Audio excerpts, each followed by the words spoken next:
Questioning my questions activity. So there's many different types of questions that you can ask. Questions that you ask when you don't understand something, questions that you can ask when you're curious about something, when you're trying to learn more information, and there's questions that you can ask to try and connect what you know to what you don't know. And this activity is there for you to learn through asking questions, kind of like a scavenger hunt type method. So this is how questioning my questions works. Extension activity is to actively go out of the way to find something that makes you curious, such as why is it 30 days did he pick for the memory curve over here? Or why did the Feynman technique exist? When did he create the Feynman technique? Why did he create the technique? How did he come up with it? What was he doing? Where was he in life? Ebbinghaus over here.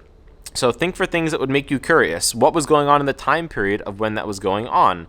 Whatever question you might have, or maybe what you might have is, if you're trying to look at the science of memory, because that's what you're studying and how we forget, you might want to go ask some questions such as, how can memory impact my success in sports? You might not know how sports and memory are connected, so maybe your question is going to be relating to sports and memory, and you go look up this, and we find over here sports success and linked to working memory.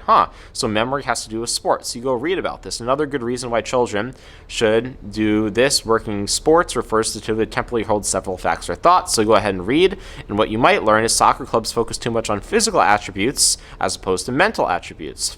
So maybe one looks at what is the importance of learning emotional strategies for sports, or whatever you end up finding, you're going to be working on trying to dig into those questions curiously. So your idea is to ask questions, and here are some examples. One student asking questions about animals over here, about memory, about dogs' memory, different animals, about fish, asking questions about swimming and how swimming can help you remember things by releasing stress, asking how can swimming be related to memory, and how baseball can be, and tennis and sports. So asking questions relating to what you're reading is what you guys are going to be doing as your extension activity, and that's going to be your extension for most lessons, where you are just curiously asking questions about what you're reading.